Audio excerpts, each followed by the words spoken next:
Oggi ci troviamo a Mantova, nella Galleria Spazio Arriva Bene 2 per un evento di raccolta fondi promosso da Fondazione Marcegaglia Onlus a favore di un progetto molto importante che ci sta molto a cuore, che è quello delle borse di studio, scholarships appunto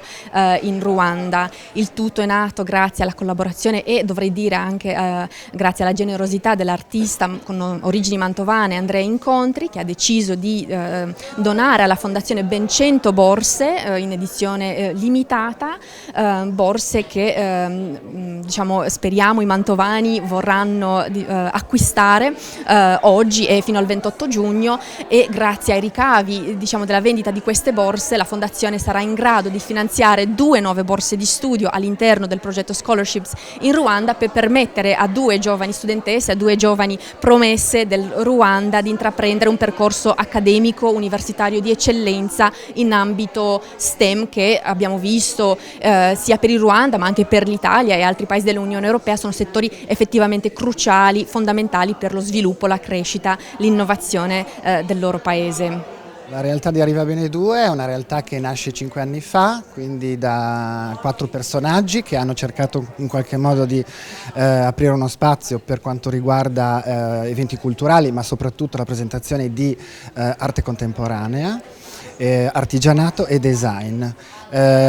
Diciamo che poi il discorso si è sviluppato anche su dei progetti che sono legati anche alla musica o comunque eventi di teatro danza, quindi elementi performativi. Oggi presentiamo l'artista Andrea Incontri, architetto, designer, che attraverso anche una donazione speciale che ha appunto fatto per la Fondazione Marcegaglia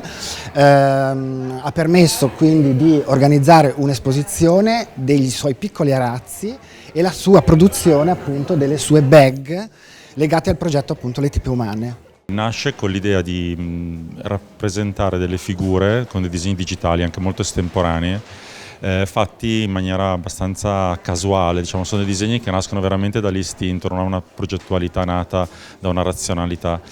E diventano diverse tipe che in qualche modo indossano un'uniforme sempre diversificata, e la titolazione Le Tipe Umane è coniata da Caroline Corbetta come curatrice, proprio lavora sul genere, nel senso che il genere non è solo un genere legato all'uomo e alla donna, ma il genere può essere un genere sentimentale, un genere emotivo, un genere espressivo, quindi va oltre, diciamo, un racconto binario, raccontando una visione di una donna che non è eccentrica ma ha un forte valore anche spirituale di racconto sulla diversità e l'inclusività. Diciamo che è stato poi esteso il progetto su queste borse con la volontà poi di costruire un progetto anche solidale, quindi mi interessa che queste borse arrivino a tanti, a tutti, e l'idea in qualche modo di fare anche un progetto di charity per me era molto importante, perché nasce proprio come un progetto democratico, non per pochi ma per, diciamo, diffuso, esteso.